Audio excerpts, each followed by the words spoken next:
E aí galera, beleza? Como é que vocês estão? Meus amigos, no vídeo de hoje, como é de costume, quero abrir falando sobre algumas notícias positivas do governo Bolsonaro. Depois disso, quero falar com vocês sobre redes sociais, mostrar o que a imprensa anda falando da direita e o que o PT e a CUT andam aprontando. Até adianto, se a imprensa tratasse a esquerda do mesmo jeito que trata a direita, eles já estariam gritando, né? Gabinete do ódio petista. Enfim, depois disso, terceira via.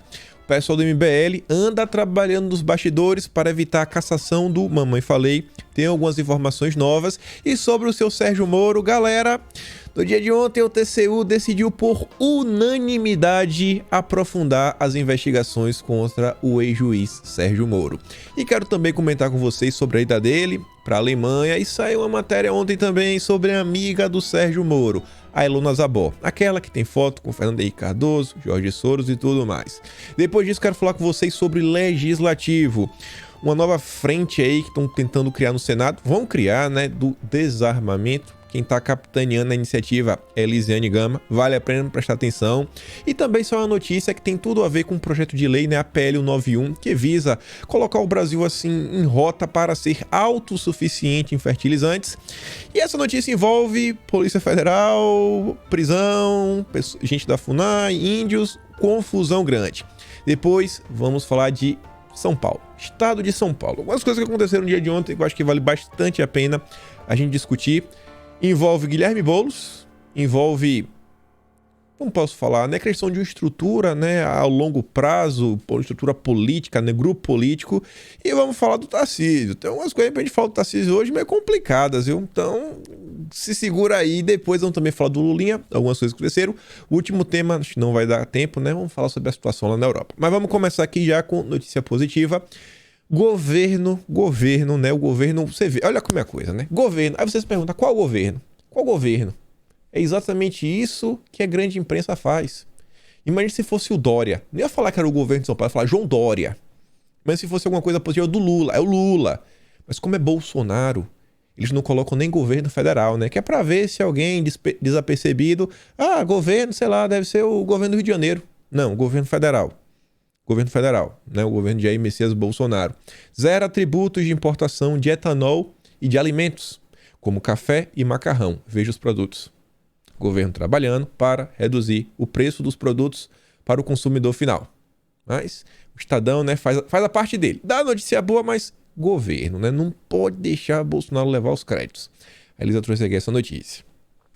Ontem também foi um dia bastante positivo, assim, né? Acho que para a maior parte dos brasileiros, o dólar fechou em queda, 4,94 no final do dia. Ó. Dólar fecha abaixo de R$5 pela primeira vez desde junho e bolsa sobe com a ajuda de commodities. Entenda. A Fernanda fala, né? Dia difícil para os profetas do apocalipse. É o que mais tem na grande imprensa. Inclusive, essa matéria saiu onde? Tô dúvida, acho que teve uma matéria... Essa aqui não foi no Valor, não. Mas saiu na grande imprensa. Olha essa daqui, né? O Rafael Balboa até fala, ó, oposição ao Bolsonaro sendo enfraquecida diariamente. A FAB intercepta a aeronave carregada com 465 quilos de farinha de trigo. Aquela farinha que você não deve usar. Deixa você biruta. 2 caças e um terceiro avião foram empregados na missão realizada em conjunto com a Polícia Federal. Mas isso daqui o Sérgio Moro não vai comentar. Porque vai ficar difícil dele falar, né, que a Polícia Federal está sendo desmantelada, o combate à corrupção está acabando. Na verdade, isso aqui não é combate à corrupção, né? O Moro não se importa com o combate às drogas, né? Até porque, quando você olha o entorno dele, parece que a galera até defende a legalização de algumas coisas. Esse rapaz aqui, vocês devem ter visto algum vídeo, né? Ele não fala nada, mas você entende tudo. Mas eu vou falar. Ministros do TSE consideram crime diminuir preço de combustível em ano eleitoral. Em ano eleitoral, 26 governadores dão reajuste a servidores ao custo de 28 bilhões de reais. Não que eu seja contra o funcionário público ganhar mais dinheiro. Não, nenhum problema. Só acho muito estranho, né? O povão tem que pagar mais caro na gasolina. Dá para explicar? Tá claro. Todo mundo sabe o que está acontecendo. Todo mundo que acompanha a política. Agora, uma coisa que eu sei que vários de vocês têm um entendimento pelo menos assim, básico. Mas eu vi aqui uma pequena thread, quem fez foi um cara chamado Ciclista Fiscal, não é apoiador do governo, mesmo, critica o governo dia sim, dia também. Só que ele falou sobre a gasolina, eu falei, não, vamos ver o que um opositor ao governo, só que ele destrinchou um pouquinho mais o assunto, né? É aquele cara que é oposição, mas aquela oposição maluca de esquerda que fica gritando o tempo todo. Aí ele traz a matéria aqui, ó, Estadão verifica, fact checkers. Post que compara preço da gasolina e salário mínimo engana com recorte enviesado. Tem um viés. Aí o cara fala, pelo amor de Deus, quando é que vocês vão entender que o preço da gasolina pouco tem a ver com o governo de ocasião? O preço da gasolina só tem 3 variáveis. Primeiro, cotação internacional do petróleo, cotação do real frente ao dólar, preço de venda na refinaria. O governo, seja ele qual for, só tem controle relativo sobre uma destas variáveis, a cotação do dólar, do real frente ao dólar. Se o ambiente fiscal do país está bom, se gastamos menos do que arrecadamos, aprovamos reformas e não aumentamos o endividamento do país, o dólar cai e vem caindo. O contrário também é verdadeiro. O dólar sobe quando não fazemos reformas, gastamos demais e aumentamos o nosso endividamento. Aqui é o cenário do PT, né? Outra variável que influencia o dólar é a taxa de juros. Quanto mais alta, mais dólares entram no Brasil e mais o real tende a se valorizar. Fora isso, sobra intervenção no preço da Petrobras, o que é errado. E Bolsonaro não vai controlar na canetada. Ele diz, ó, é errado por milhares de motivos que deixariam esse tweet longo demais se fossem mencionados. Acima de tudo isso tem a tributação. Os impostos que incidem sobre a gasolina são de 50% a 55% do valor da bomba, sendo estaduais 27% e os federais 25%. O resto é o custo de etanol, 14%, e aí sim chega o preço cobrado pela Petrobras na refinaria. Sendo uma das principais fontes de receita, sobretudo para os estados, mexer na tributação da gasolina provoca grande impacto nas contas públicas. Só que aqui eu discordo um pouquinho dele. Por quê?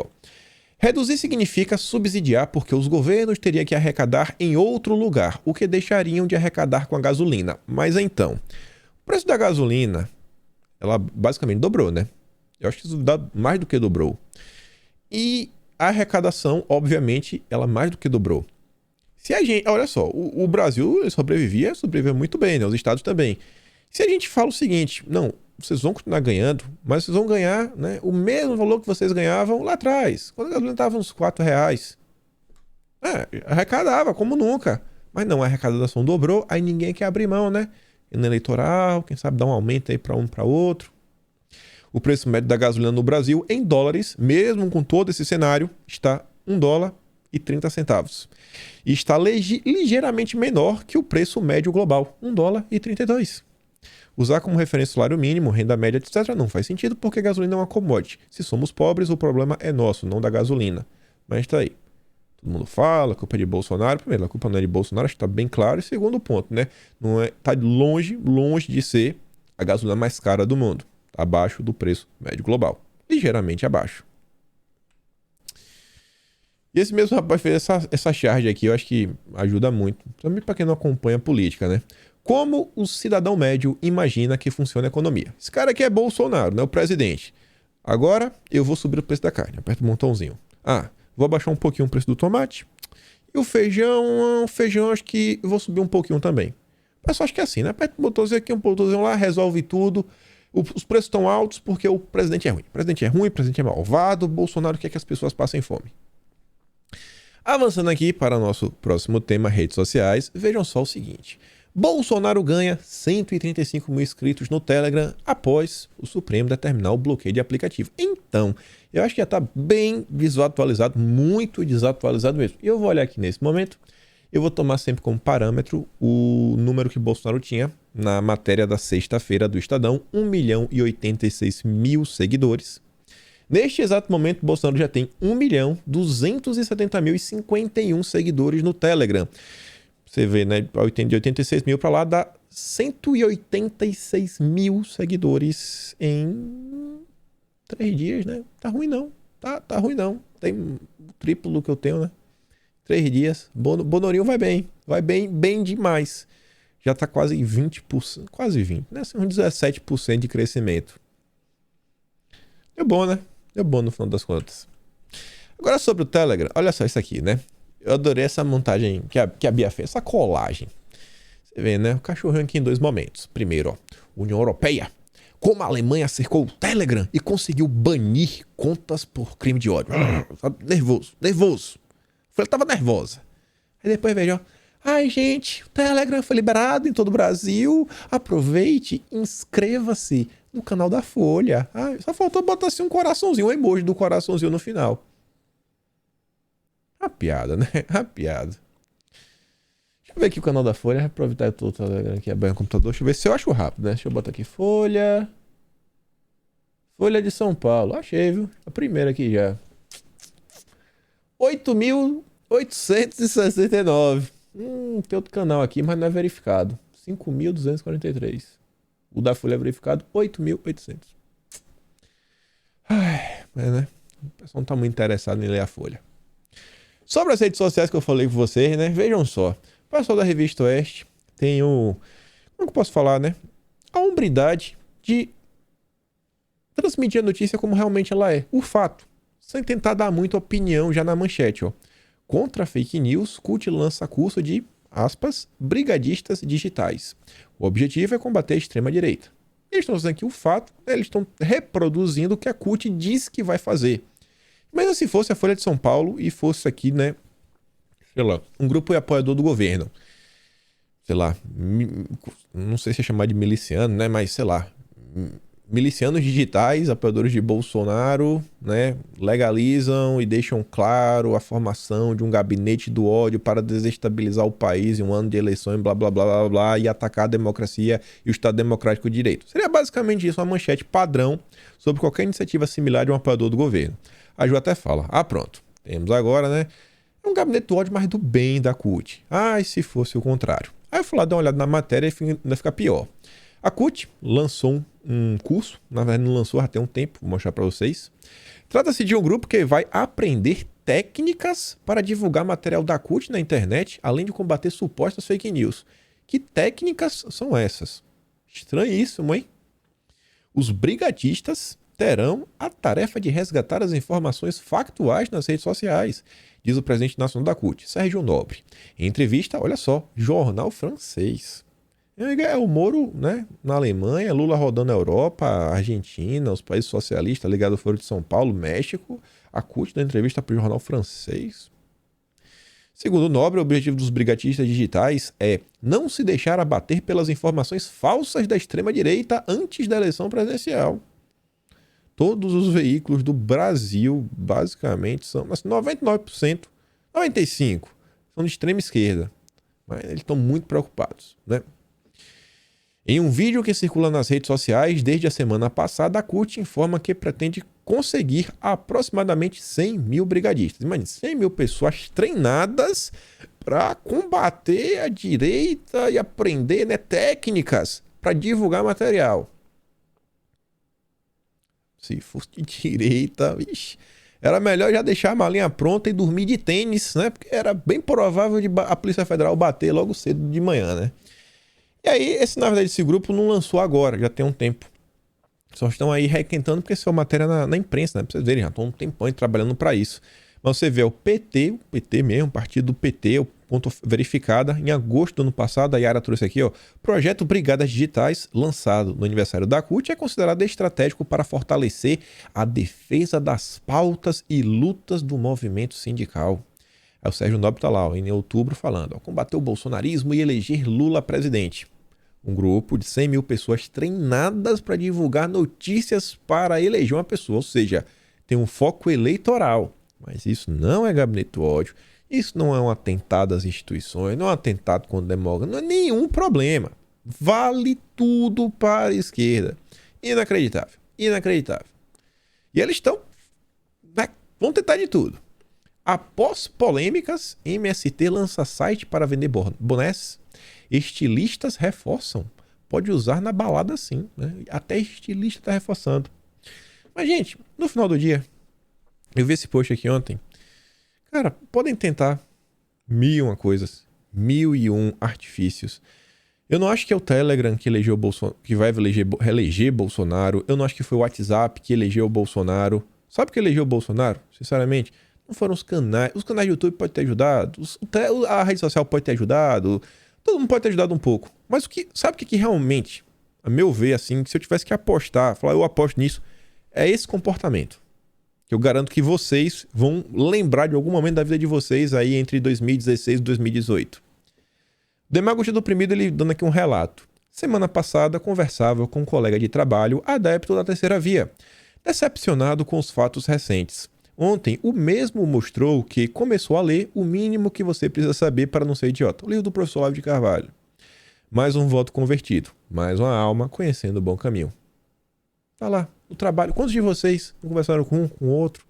A famosa tia do Zap não é que é tão no WhatsApp. A tia do Zap é a tia normal, a mãe de família, né? O trabalhador comum, o tio do Zap também, o tio do churrasco, é a mesma coisa. É isso daqui que elegeu o Bolsonaro. E é um movimento que... Me desculpa, eu vou ser sério, eu não conheço alguém que falou assim, não, eu me tornei de direita, não aquele cara antipetista, mas o cara que ele virou de direita, ele falou, não, hoje eu me realmente identifico como alguém de direita, conservador, etc. E eu tô votando no Bolsonaro por convicção, eu sei no que eu tô votando, e que esse cara hoje fala, eu não vou votar em Bolsonaro. Ele pode estar chateado, pode estar até, sei lá, triste com o Bolsonaro, mas votar no Lula, a terceira via, nenhuma chance. Esse é um caminho, me desculpa, é sem volta. Na verdade, né, não tem volta. Sobre rede social, só esse gráfico aqui, foi na pesquisa do BTG, e você vê como algumas pessoas estão completamente descoladas da realidade, ou talvez não consigam entender. Tá lá o Antônio Tabet, né, o mesmo que estava falando lá do Telegram, que tem no Globo, tem diversos veículos, para que vocês querem, né, o Telegram, sendo que é a própria Globo, né, o Jorge Pontal na Globo News falando da importância do Telegram. Aí ele traz o gráfico, né, aqui das redes sociais, mostrando o seguinte, ó, redes sociais mais utilizadas para se informar sobre as eleições. E ele diz, você acha que vai mudar os rumos do país com suas opiniões ácidas e viperinas aqui no Twitter? Melhor sair da bolha. Bom, eu não acho que opiniões ácidas, etc. é bom, né? Acho que o discurso que constrói sempre é melhor, um discurso mais calmo, mais ponderado e factual, trazendo fatos. Mas ele faz pouco do Twitter. Quando você olha aqui, né, esses gráficos, você vê que a rede menos utilizada para se informar sobre eleições é o Telegram. 7% tem e utiliza para se informar para as eleições presidenciais. Tem e não utiliza para se informar sobre as eleições, que é o azul claro, e o vermelho não tem. Você vê que é o Telegram. A segunda rede menos utilizada, até do TikTok, é o Twitter.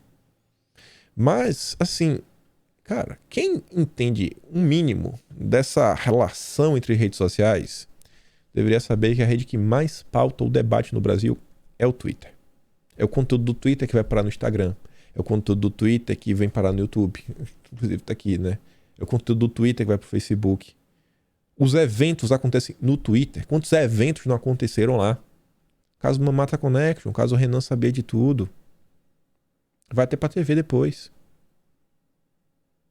Então, assim, a galera às vezes não entende a importância do Twitter. Quantos comentários, às vezes, de políticos, né? Acenos. Isso é uma matéria do Lira. Que vem aqui na cabeça agora. A Lira fala aí sobre a Petrobras, preços dos combustíveis. Lira falou onde? Em seu Twitter. As pessoas não entendem isso. O Twitter das redes sociais é que mais tem possibilidade de impactar, né, o dia a dia e o debate público. Mas vai tentar explicar para esse pessoal. E aí, só falando aqui, né, de um preâmbulo pra gente começar com o próximo tema. Lá vem a turma do antagonista, né? Acho que aqui é o Maynard, essas letras aqui em azul. Não é o Telegram. Não é o Telegram que elegeu o Bolsonaro nem nada. Mas tá lá, ó. Bolsonaro deveria ter sofrido impeachment e agora está morfando na cadeia. Pronto. Isso não ocorreu porque ele foi blindado pelo STF. Tá bom. Aí a Yara diz, né? Uma matéria Maynard diz que o presidente deveria estar na cadeia. Sob qual acusação? Boa pergunta, né? O ódio. Querem Bolsonaro na cadeia. Sobre cadeia, justiça, vamos começar a falar da terceira via. Olha isso daqui. José Neumann, aquele jornalista que o Nando Moura adorava. Não sei se continua adorando, não assisto mais o Nando Moura, tem anos. Mas fala aqui, ó. Ministro Alexandre Moraes só mira peixe pequeno. Telegram aceitou restrições impostas pelo ministro, que até agora não puniu Bolsonaro por interferências na PF, órgão de Estado não de governo, denunciadas por Moro ao deixar o ministério. Olha só, ele quer que Bolsonaro seja punido porque ele foi denunciado. Foi provado? Não. Se ele tivesse pego o próprio depoimento de Sérgio Moro, quando é questionado, ele fala que ele está dando, sabe, apontamentos que ele acha que investigações devem, sabe, ser feitas para tentar identificar se houve ou não interferência de Bolsonaro. Mas é o que eu digo sempre para esse pessoal, quer dizer, desse pessoal, né? Fulano é suspeito, bandido. Não sei quem foi denunciado, criminoso, bandido, vagabundo, sociopata. É assim. É o tempo todo, cara. É inacreditável. A Elisa diz, tá. Punir Bolsonaro por qual crime? Ele cumpriu o artigo 84 da Constituição Federal, ou seja, exerceu uma prerrogativa privativa dele ao nomear o diretor-geral da Polícia Federal. Denúncias do Moro, né? A palavra do Moro é o que? É lei? O inquérito vai completar 2 anos e nada foi provado. E esse pessoal que tá tão aí, né? Preocupado, né? Bolsonaro ser investigado. TCU decide por unanimidade ampliar apurações sobre a atuação de Moro. Não vou nem trazer a matéria da Veja porque é imprensa. Fui em um portal do meio jurídico, né? Fui lá no Conjur dar uma olhada, o que eles realmente estão explicando, né? A opinião de um jurista. TCU nega arquivar processo contra Moro por revólver em dó e lawfare. O plenário do TCU determinou o apensamento de um processo sobre possíveis práticas ilegítimas do Sérgio Moro, quando estava à frente da 13ª Vara Federal de Curitiba, outro processo. Tinha já um processo que estava investigando, né, que investiga conflito de interesses de Sérgio Moro ao se tornar sócio da Álvares e Marçal. Então já tinha isso daí rodando, vamos pensar dentro desse, vamos fazer um pacotão, né, e veio de uma vez só. As alegadas práticas ilegítimas seriam revólver indoor, movimento de agentes públicos de alto escalão para empregos na iniciativa privada e vice-versa, e aí você pode levar algumas informações privilegiadas, que é bem complicado, e lawfare, instrumentalização do direito para prejudicar pessoa física ou jurídica. Segundo o expediente do subprocurador Lucas Rocha Furtado, a ocorrência de revólver indoor por parte do ex-ministro da Justiça decorreria de seu ingresso na empresa de consultoria Álvares e Marçal. Isso porque, além de possuir informações privilegiadas sobre o funcionamento das empresas do grupo Odebrecht, Sérgio Moro teria proferido decisões judiciais e orientado as condições de celebração de acordo de leniência da construtora, o que contribuiu para que a empresa entrasse em recuperação judicial. Segundo Bruno Dantas, no processo de sua relatoria, os elementos até então obtidos, assim como levantamentos que estão sendo produzidos por unidades do TCU, têm evidenciado a necessidade de se aprofundar as apurações. Tá muito estranho, né? E Sérgio Moro até então não abriu os contratos. Mostrou umas notas fiscais, né? Tipo do MBL, acredite se quiser. E também tinha acho que as notas do Sérgio Moro tinham mais erros do que do MBL. Tinha erro número do CNPJ, isso, aquilo, outro. As do MBL são estranhas por questão do tempo, né? Que a gente olha o tempo. Aquela palavrinha, né? Holovost. Dinheiro espécie, pagamento de dinheiro espécie. Da MBL, né? São sensacional aquela prestação de contas. Ela, portanto, sugeriu, em vez de arquivar os autos, a pensá-los ao TC, né? Deixa lá o número, visto que este último encontra-se com tramitação mais acelerada, tendo sido efetuadas diversas diligências oitivas, além de existir levantamento de informações em curso. Eita, Moro, esse ano promete, hein? Mas quem não deve, não teme. E Sérgio Moro, como ele sempre faz a coisa certa sempre, eu tenho certeza que no final do dia nada vai acontecer, né? Não tem nem pra quê. Aqui é a justiça criando confusão pra cima do Moro. Falando em justiça, mas assim, né? Acho que seria fazer justiça. Todo mundo viu o absurdo, né? Do deputado Mamãe Falei, o MBL. As pessoas pediam a cassação do deputado. A sociedade não conseguia acreditar que um representante do nosso país foi fazer aquele absurdo lá no exterior. Mas o MBL segue trabalhando nos bastidores para livrar o Arthur de uma cassação e não perder os direitos por 8 anos. E o Gil Diniz informa o seguinte, ó. João Dória e Rodrigo Garcia manobram para salvar a Mamãe Falei e seu movimento.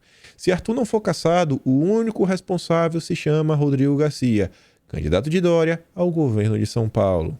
O MBL está usando aí do seu ativo nas redes sociais, né? Ó, não me derruba, fica Fica de boa comigo nas redes sociais, que a gente vai te apoiar nas eleições. Rodrigo Garcia, que tá marcando lá, sei lá, 5%, 7%. Tá vendo aí, né? Quem sabe é uma possibilidade de sair do lugar. Que é absurdo. O Leandro Ruschel lembrou até uma coisa interessante, né? Me lembrou desse trecho de uma matéria recente publicada no Estadão, né? Falando aí Rodrigo Garcia e tudo mais. Relatório de inteligência da Operação Juno Moneta citam algumas anotações das quais empresários relacionam políticos e valores. Quem aparecia lá? Rodrigo Garcia, junto com o N. O N falou que não tinha nada demais, que não sabe porque o nome dele tá lá, etc. Não tem ligação, não tem valores. Rodrigo Garcia, né? Só para lembrar, nas anotações, aparece aqui também. É Rodrigo Garcia diferente do N, né? Parece que assim, é o nome do Rodrigo Garcia mas muito próximo a dinheiro. O número aqui, né? Parecia que ia fazer uns 7, mas depois virou 4 milhões, 100 mil, 300 mil, Huawei, né? 5G. O que é que isso aqui, o que é que o Mônaco queria, né? O Alessandro é Mônaco, essas nações, ninguém sabe. Mas quando a gente viu o Rodrigo Garcia trabalhando para o da MBL, a gente fica assim, pô, cara, pô, Garcia, o Brasil, né, esperava que o Mamãe fosse caçado. E hoje acho que aquele clima de certeza, acho que não já para, não é mais não. Vejam como é importante manter uma narrativa. Todos os dias, gente, olha o que está acontecendo, olha o que está acontecendo, olha o que está acontecendo. Não é a pancada no queixo que derruba, não é uma luta de boxe real. Aqui assim, ó, são vários soquinhos na barriga, sempre deixando o assunto no ar. A sociedade não pode esquecer de algumas coisas. A esquerda mesmo não comenta mais nada. A esquerda já voltou a falar fora Bolsonaro. Tô nem pro MBL, né? Mas é a esquerda que defende as mulheres. Sérgio Moro tá na Alemanha. E aqui agora vocês vão começar a ver os maiores absurdos. Acho que aqui a gente tá chegando no ápice do vídeo de hoje. Olha o que ele foi fazer lá. Vamos dar play aqui, né? Ouvir essa voz maravilhosa do Moro e do N. Tivemos depois no Business Club, conversando com empresários e políticos aqui da região. Foi importante que ali, né, nós escutamos dos empresários um pouco dos desafios do acordo comercial entre o Mercosul e a União Europeia. E eles falaram para a gente que, na verdade, eles são muito a favor. E, na verdade, o que está atrapalhando é a imagem do Brasil em relação à questão ambiental. E, Moro, você explicou para eles muito do qual que é a proposta do seu governo, né? E o que você quer trazer? Quer trazer uma política externa pragmática. A ideia é a abertura, e tem que abrir o Brasil para o mundo, para inserir o Brasil nas cadeias produtivas. E o que a gente coloca é muito simples, é muito fácil resolver esse problema da má imagem do Brasil lá fora, é uma mudança de discurso, e o combate ao desmatamento legal. A gente defendeu ali a nossa agropecuária, que ela não tem nada a ver com o desmatamento lá na Amazônia, vai assumir o compromisso. A gente tem que realmente resolver essa vulnerabilidade para que a gente possa avançar com esse tratado. E uma política externa baseada em ações práticas, de aproximar o Brasil dos Estados Unidos, da Europa, e não com figuras ideológicas como a gente assistiu tanto no governo do Lula e quanto no do Bolsonaro. E foi assim, a conversa foi muito boa, eles receberam muito bem e ficaram animados com essa ideia. Então, esse é o primeiro dia apenas. Primeiro dia. Amanhã tem mais. Isso aí. A dúvida que eu fico é: Moro foi vender o Brasil, o cara vai ser candidato a presidente do Brasil e ele foi assumir um compromisso na Alemanha com empresários alemães, políticos. Um compromisso na área do meio ambiente. Vai salvar a Amazônia. Tá bom. E eu sou o Pato Donald. É inacreditável. E assim, a imprensa fecha o olho pra isso. Gente, olha só. Você é candidato e você foi pedir a bênção internacional. Você fez um compromisso internacional. Pra quê? Pra ter uma pressão internacional no Brasil? Pra derrubar Bolsonaro? Tá falando da imagem no exterior, que vai desgastar ainda mais a imagem do país? Vale tudo. Aí eu digo pra vocês: Se esse cara aqui não foi eleito... Assim, são várias perguntas que eu faço. Peraí. Primeira delas, né? Deixa eu ver, tem uma coisa que eu não olhei. 11h17. 11h17 da noite esse vídeo foi publicado no Brasil. Me veio uma coisa aqui agora na cabeça. Deixa eu ver aqui. Fuso... Alemanha, Brasil. 4 horas na frente. Sérgio Moro tá no jantar, 4 horas à frente. Então, seria 3h17 da manhã. 3h17 da manhã. Mas como é que tu faz 3h17 da manhã? Que tipo de jantar que tu tá 3h17 da manhã? Parece aquele típico jantar, né? Nos porões de Brasília, que só a gente assim que fala, meu Deus do céu. Você tem certeza que o Brasil vai mudar e não pra bem nesse horário. 3h17 da manhã. Esse vídeo foi postado. Políticos. A Alemanha se assumiu um compromisso. Quem organizou essa viagem? Como o Moro conseguiu contato com um grupo de empresários e tudo mais? Assim, por que os empresários? Quem são essas pessoas?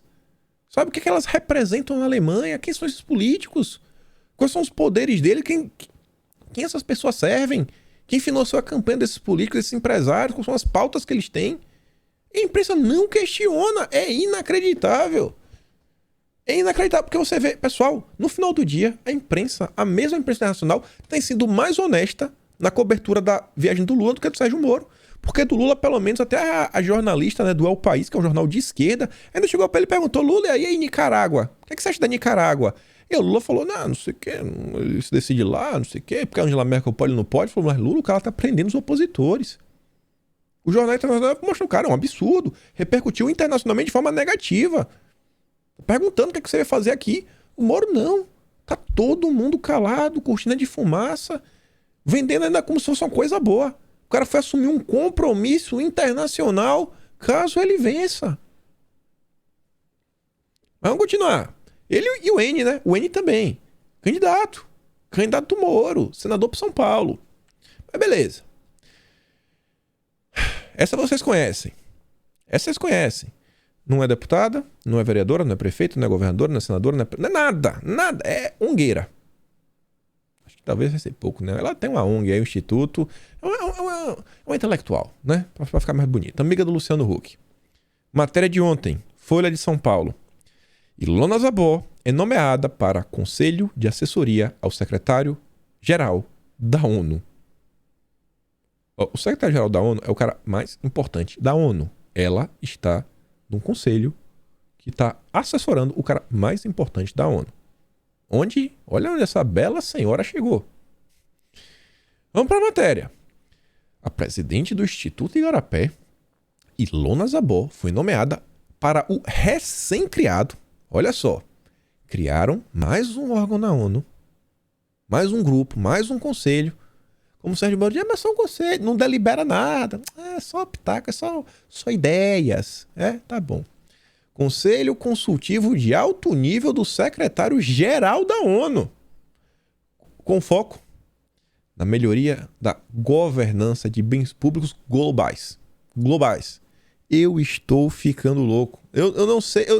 Parece que todo santo dia agora aparece uma matéria na imprensa para jogar para dentro de você. Olha o G de governança. O que vem antes? US. ESG. ESG. Agenda de Compliance. A nível internacional. Zabó, que é colunista da Folha, é a única representante latino-americana entre os 12 membros. Uma só. Imagina. Os objetivos da entidade são tornar mais efetivos acordos multilaterais em uma série de questões. A política do governo Bolsonaro, ela vem conquistando vários acordos bilaterais. É aquele acordo que o Brasil pensa assim, tô pensando em mim, o cara lá tá pensando nele, a gente tenta aqui chegar no meio termo que é melhor pra gente.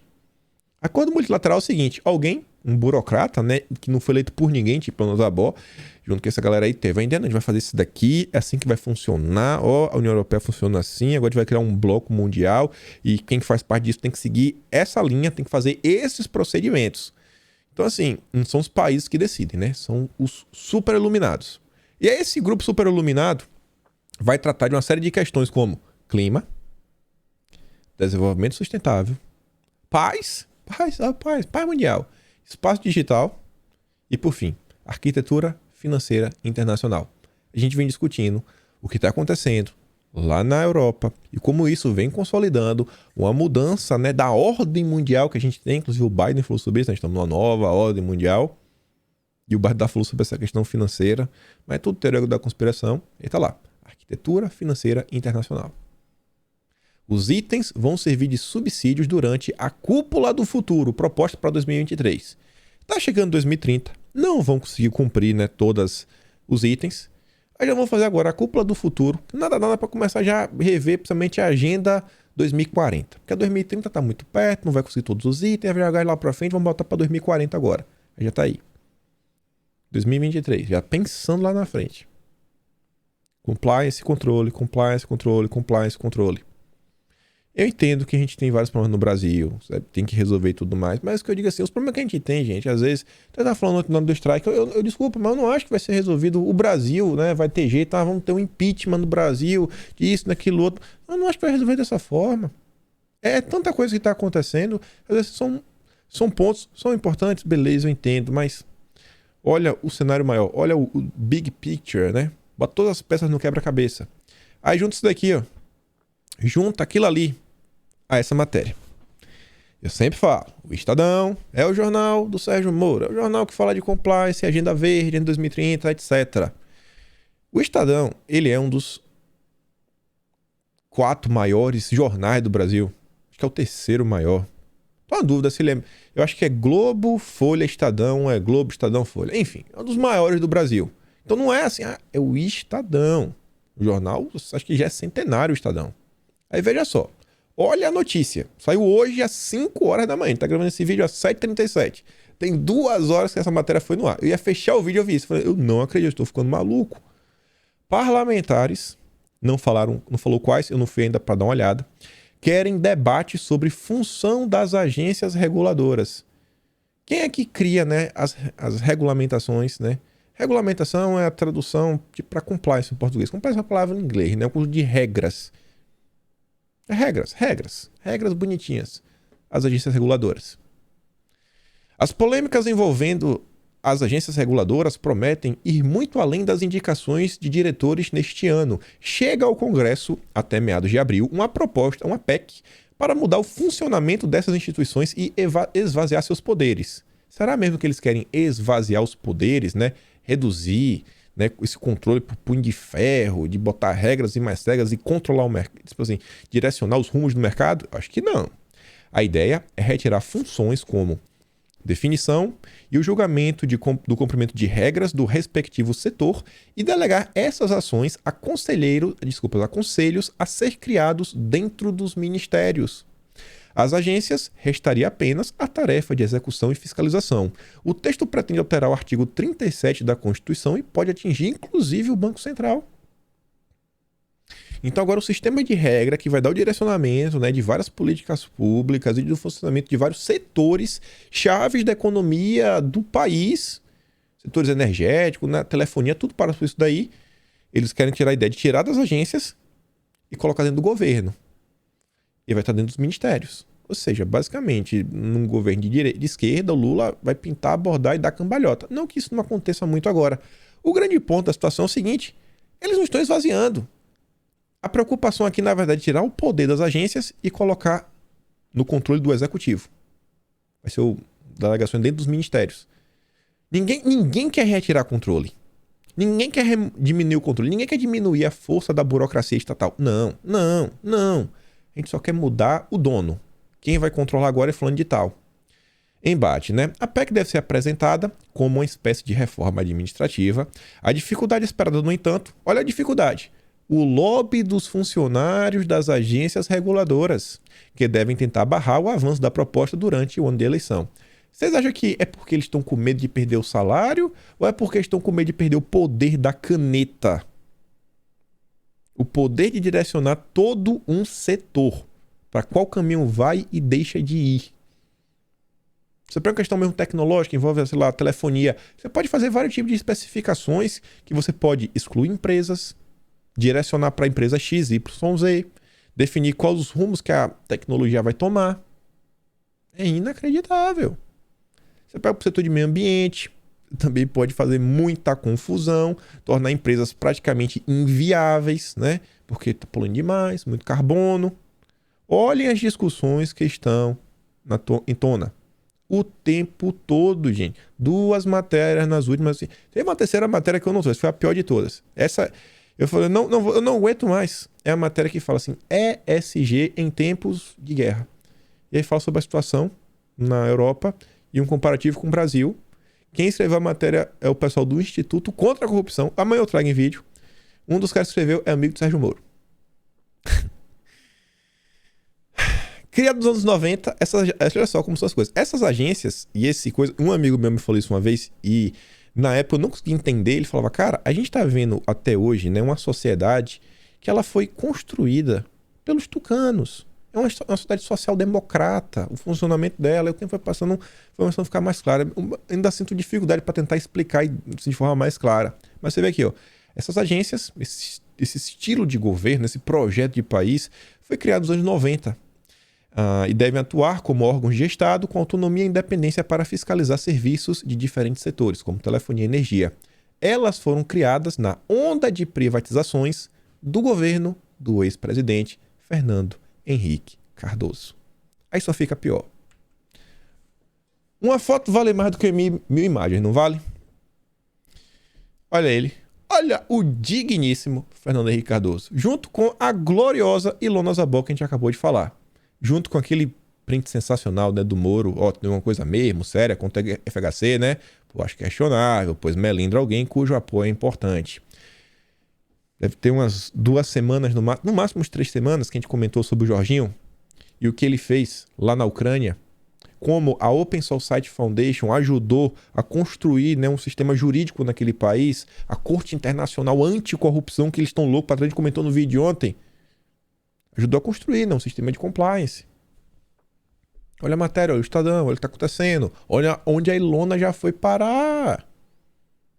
Vamos mais algumas imagens, sem texto. Tem um texto aqui de fundo, né? Fórum Econômico Mundial.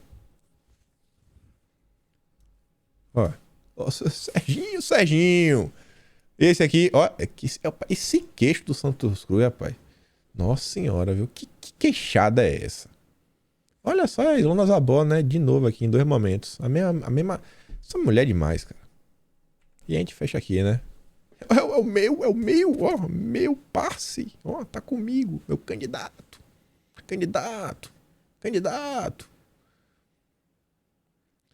Moro não vai ser eleito. Mas Moro já tá na Europa. Moro tá fazendo lobby na Europa? Pergunta. O que Moro faz nos Estados Unidos? O que continha naquele contrato na Álvares e Marçal? A Álvares e Marçal é uma empresa gigantesca, né? No mercado do compliance.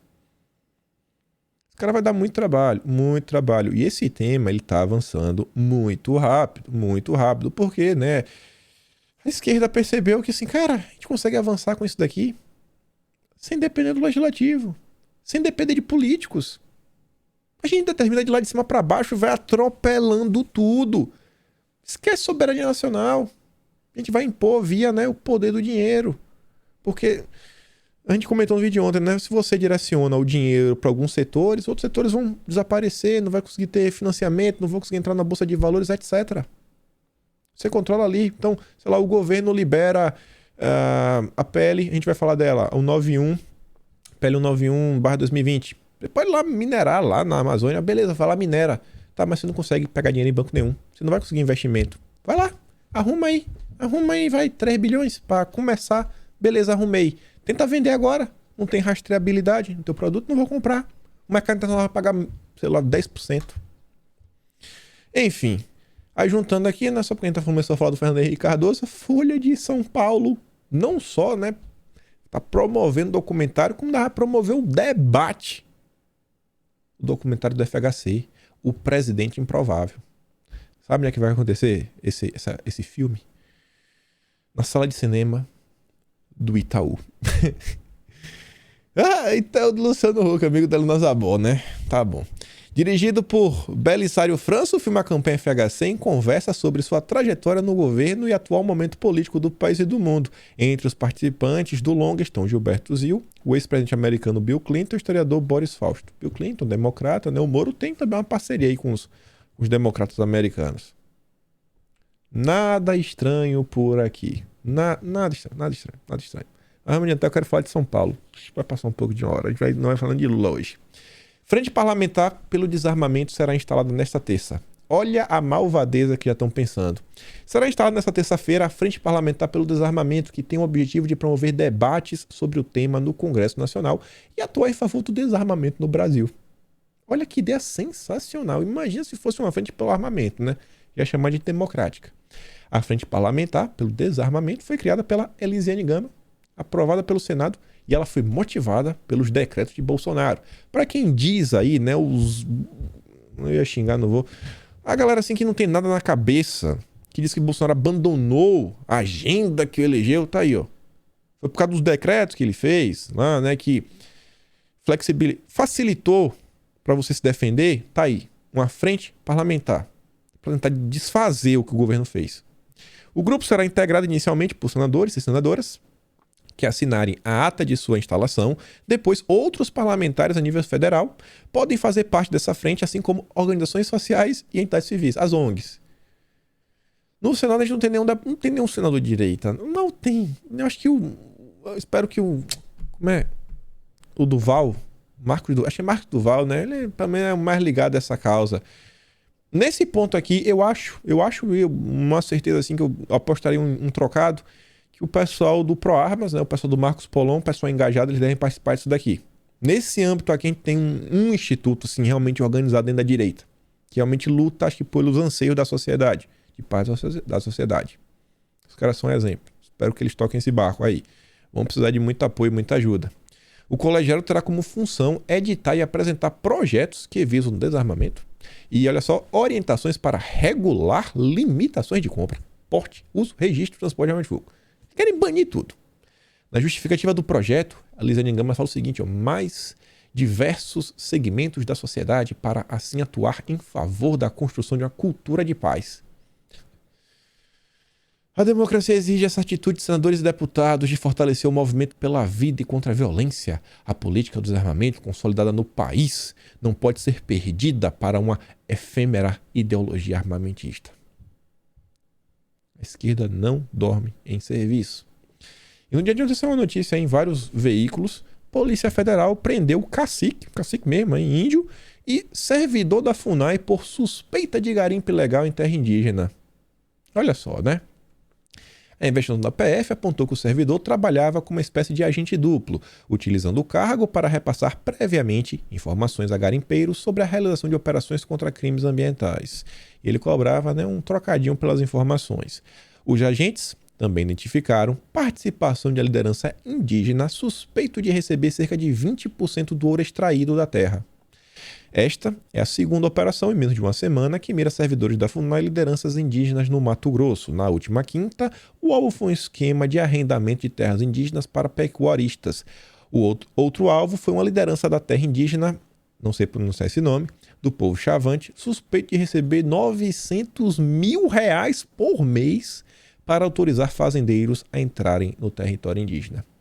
Aí imagina, você tem a PL 191, aí o negócio vai sair bonito. Aí todo esse pessoal que tá já faturando hoje, né, bem bonitinho, tudo certo, aí vai perder, porque agora realmente vai poder fazer, então vai começar a fazer contratos, não vai ser um índio só que vai receber, a população inteira vai poder usufruir de sua terra, porque você vê, o pessoal quer usufruir, mas até então, né, você vê que tá acontecendo algumas coisas, mas não. Só tem besta por aqui. E vamos falar do estado de São Paulo, muita coisa. Começar aqui com a questão do Guilherme Boulos. Eu vi muita gente falando o seguinte, vai se eleger, ninguém vai votar no cara. Gente, a esquerda vai votar no Boulos. As pessoas não vão deixar de ser de esquerda, a esquerda vai continuar na sociedade. Eu tenho uma playlist aqui no canal. Quando as coisas começaram a acelerar na política, eu criei uma playlist que é Eleições 2022. Primeiro vídeo eu falava, o PSOL vai ser o partido que você vai ter um crescimento considerável, assim, grande. Tem financiamento, né? Vários empresários cada vez mais aí, né, interessados a apoiar o PSOL, empresários grandes, até banqueiros. E o PSOL, ele tem um discurso. Diferente dos outros partidos, ele tem um discurso. Esse discurso é forte, aquele discurso de minoria e tudo mais. E cola com uma parte da sociedade, principalmente os jovens. É tipo uma espécie de MBL. Aí tá aí, né? A Atsuki fez um comentário que eu achei muito pertinente, que é o seguinte, ó. Enquanto parte da direita ri do Boulos, que desistiu de ser candidato a governador e virá como deputado federal, melhor seria se aprendessem algo com ele. O Boulos entende o momento que o país vive e colocou em segundo plano vaidades, egos ou projetos pessoais em nome do projeto da esquerda. E não é só isso não, não é só isso não. Olha só isso daqui. Pensa a nível realmente assim, de um projeto de país. Vou lá no PT, porque eu lembrar que a mãe do Rosário tinha um monte de assessor. Olhei ela e pegou o deputado do PT, ela e a Marília Reis. Que números são esses? Que números são esses? Aqui são os valores que um deputado federal recebeu no mês de fevereiro de 2020, salário bruto, e o salário bruto dos assessores contando o auxílio que eles recebem. Eu mostro aqui valores de fevereiro de 2022. E aí tá aqui, né? E eu multipliquei por 13, que seria o 13º. Não coloquei um texto de férias, nada. Só multipliquei por 13. Não sei se o auxílio o cara recebe 13 vezes no ano, nem se recebe todo mês. Eu computei como se o que eles receberem em fevereiro eles recebessem ao longo de todo o ano. Foi essa conta. Não sei inventar precisa. Deu um valor lá, né? Um deputado federal. 2.216.000. Sem emenda, sei lá, paletó, viagem, passagem, etc. Aí foi baseado nisso aqui, ó. Remuneração mensal do mês de fevereiro de 2022 e os auxílios que as pessoas receberam no mês de fevereiro de 2022. Totalizou R$136.000. Deputada Marília Reis. Dá 2.400.000. Então, acho que pelo menos 2 milhões só em salários, eu acho que os deputados gastam. Talvez uns tenham menos assessores, não gastem todo esse dinheiro. Mas, enfim, se quiser, pelo menos 2 milhões, né, dá para bater essa meta. E tá aqui também os valores. Por que eu fiz questão de trazer isso? Pensa no MBL, esse grande exemplo que a gente vai comentando. Cada pessoa do MBL é ela e pelo menos aí mais 10 assessores. 10 pessoas, assim, botar 11, né? O deputado e mais 10. 11 pessoas que dormem, acordam, respirando política, trabalhando em prol de um projeto. E o MBL vem dando, assim, aula, né? Vem crescendo a cada eleição. E vão eleger gente de novo esse ano. O MBL não acabou e não vai acabar, infelizmente. Eu esperava que a cassação, pelo menos a cassação do Amanhã Falei, viesse. Então imagine, gente. Você tem um grupo de direito, um grupo coeso. Se você elege 5 pessoas, é basicamente você ter a certeza que, sei lá, você teria assim, um financiamento de 10 milhões de reais. 5 pessoas, 10 milhões de reais para aquelas pessoas poderem realmente se dedicar. Vamos botar essa conta. Um deputado mais 10 senadores, 11. Com salários mais altos. Então seria 55 pessoas na máquina, dormindo, respirando, fazendo contato, conhecendo pessoas, batalhando em torno de uma pauta. O importante é uma bancada grande. O Boulos está pensando nisso. O Boulos vai ter muito voto. Tanto que você vê o que o Randolfo Rodrigues diz, ó. O Boulos tomou essa decisão entendendo que o momento do Brasil é crítico e exige de nós movimentos que favoreçam a superação dessa crise. Ele com certeza irá ajudar a construir uma grande bancada de esquerda. Isso é importantíssimo. E a esquerda pensa tanto a longo prazo. Você vê, ó, a Haddad diz que PT deve apoiar Boulos em 2024. Já está pensando na prefeitura. E aí, prefeitura, irmão, não é só os assessores. Quantas secretarias uma prefeitura não tem? Quantas indicações uma prefeitura não faz? Esse é o poder da máquina. A direita nunca nem entendeu o que é esse poder. Nunca nem entendeu. O MBL tá lá, ó, bota os assessores, pessoas que tem uma base. Você vê o Rubinho Nunes ali, tá lá. Advogado tocando terror. Trabalhava pro Kataguiri. Pegou mais conhecimento, virou vereador.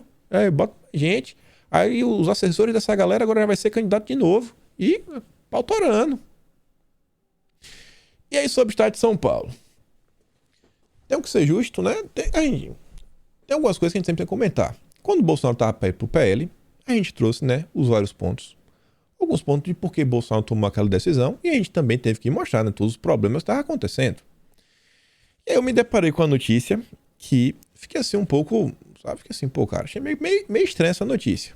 Longe de mim criticar a pessoa em si, mas acho que vale a pena mostrar algumas coisas que estão acontecendo no estado de São Paulo, até pra gente tentar entender, porque recentemente, vocês vão lembrar, vocês acompanham com mais frequência, eu tava comentando com vocês sobre aquela agenda que teve do Tarcísio durante um final de semana, teve a questão da churrascaria, que meio que não tinha espaço para dar do Bolsonaro, não sabia, e no dia seguinte teve um evento que, sei lá, não tinha ninguém, não avisaram o Ricardo Salles, confusão. E a gente ficou falando, cara, e aí tinha uma galera estranha nesses eventos, a gente comentou na época, a gente que em 2020, nas eleições de 2020, eu não sou nem de direita, nem de esquerda, né? Entre os conservadores e coisas, existem os liberais. Eu falei, ih, rapaz, essa galera que tá se aproximando do Tarcísio. E eu sei que na política não é o candidato que ele organiza tudo. Vocês acham que é Bolsonaro que organizar a agenda dele? Você acha que Bolsonaro corre, mas não, vou aqui, vou organizar a agenda, vou marcar aqui uma festa, vou chamar aqui esse empresário, vou bater o telefone. Você acha que é Bolsonaro que faz? Óbvio que não, né? Ele tá no avião e vai. Mas ele tem a opção aí de ele vê, ele recebe, pô, isso aqui eu não vou. Pode negar. Só que eu vi essa matéria da Folha de São Paulo, mas ligou só um alerta. Lottenberg, que já foi cotado para ser vice do Rodrigo Garcia, faz aceno a Tarcísio. Não, de boa, fez um aceno. O médico publicou o vídeo em suas redes sociais. E aí eu fui ver esse vídeo, eu fui perguntar para uma pessoa que eu conheço, e me falou que esse vídeo não foi em qualquer local. Isso que me chamou a atenção, por isso que eu trouxe a matéria. Ele falou o seguinte, Lottenberg já chegou a ser cotado para integrar uma chapa com o Rodrigo Garcia, tem se aproximado do Tarcísio. Que bom o Lottenberg tentar se aproximar. Aí tá lá a matéria, né? Ala ligada ao DEM de São Paulo discute Lottenberg para ser visto do Rodrigo Garcia. Só para mostrar, né, onde foi que isso aconteceu, 1º de janeiro desse ano. Foi bem recente. Mas vejam só. O vídeo é esse daqui. E o que me deu uma chamada de atenção que eu conversei, que foi na casa do Lottenberg. Então assim, não é que foi um aceno. Alguém levou o Tarcísio na casa do Lottenberg. Ou o Tarcísio foi. Beleza. Só que o Lottenberg, ele não só é o cara que foi cotado para ser o vice do Tarcísio. Ou, desculpa, do Rodrigo Garcia, que é o candidato do Dória. Foi dar um Google no nome do Lottenberg. Presidente da Confederação Israelita vai a jantar de Lula em São Paulo. Cláudio Lottenberg participou do jantar oferecido pelo Grupo Prerrogativas. O médico passou pela mesa de Lula para cumprimentar o ex-presidente, mas se sentou em outra mesa atrás da ocupada pelo Lula. Esse é o Lottenberg. Alguém levou o Tarcísio na casa do Lottenberg. Ele foi. Aí fui lá dá uma olhada rápida no Instagram do Lottenberg. Aí já achei essa postagem aqui do José Serra. Fiz parte da equipe de José Serra, que foi um dos melhores ministros da saúde do nosso país. Foi prefeito, governador de São Paulo e hoje senador para o nosso estado. Nada demais, mas cotado para servir Rodrigo Garcia, trabalhando na equipe do José Serra. Aí eu vi que o Lottenberg, ele é como se fosse uma espécie de vice-presidente do LIDE e ele é o cara que está na frente do LIDE Saúde. O LIDE é a empresa do João Dória. Então assim, eu falei, cara, o cara é bem próximo do Dória, né? Quase um sócio. Aí eu fui dar um procura na internet. Não acho que foi o Tarcísio que marcou esse evento. Ele não marca, ele pode ser convidado, não sei se foi ele que aceitou levar ele lá, mas enfim, o Tarcísio também estava no LIDE. Eu entendo que o Tarcísio, ele não é eu não acho que o Tarcísio seja um conservador de carteirinha e tudo mais, não acho que ele seja aquele cara ideólogo, né, muita ideologia, mas assim, cara, pode ser pragmático, pode levar na boa, mas eu acho que tem alguns acenos que são um pouco estranhos. Uma coisa é você acenar, não, vamos ser pragmáticos, encontrar aqui um grupo de empresários, né, que não apoia, né, qualquer apoio tá valendo a pena, mas, pô, no grupo do Dória. Aí eu fui ver também o Lottenberg, deu uma ajudada para limpar a barra do Kataguiri, quando teve o episódio lá do Flow Podcast. Aí tava aqui agora, em fevereiro, fazendo live com a Tabata do Amaral, o Lottenberg, com o Renato Feder que tentaram colocar, alguém tentou colocar, Bolsonaro não colocou, pelo amor de Deus, né? Ligado ao Renova BR, ligado à turma do Lema, né? Queriam colocar para ser o ministro da Educação, quando o Decotelli, você lembra do Decotelli? Foi uns 3 dias como ministro, queriam colocar esse Feder. Enfim, achei meio estranho esse nome do Lottenberg, né? Inclusive é amigo do Luciano Huck. Aí quando eu vi que o Tarcísio estava na casa do Lottenberg, eu falei, cara, dá uma olhada nessa agenda aí, bicho. Dá uma olhada. Não acho que o Tarcísio ele é um cara que entende de muita coisa desse jogo político.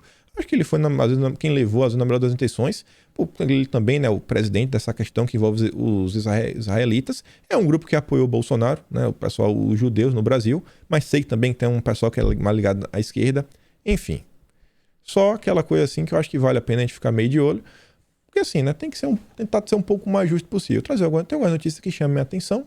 Não acho que isso, meu Deus do céu, virou um traidor, isso, aquilo, outro, mas vale ficar de olho, até porque, lembrando lá de São Paulo, né, tinha uma galera meio estranha ali, né, rondando ao redor, tentando bater foto, gente que antes era meio, não falava muito bem de Bolsonaro, agora tá se vendendo como grandes, né, grandes apoiadores. Eu fiquei assim, falei lá atrás que alguma galera, né? Teve até um que depois soltou uma nota pública. Não, eu não estou mais organizando nada do Tarcísio, eu não participo mais nada do Tarcísio e tudo mais. Soltou a nota, que teve uma pressãozinha nas redes sociais contra esse cara, né? Mas enfim. Dos outros assuntos, a gente comenta no vídeo de amanhã, tem muito mais coisa. E a gente fica por aqui. Lembra de dar aquela curtida, aquela compartilhada, se inscreve no canal. Se gosta do meu trabalho, considere me apoiando no membro ou pelo Patreon. E a gente se vê amanhã. Fui, meus amigos.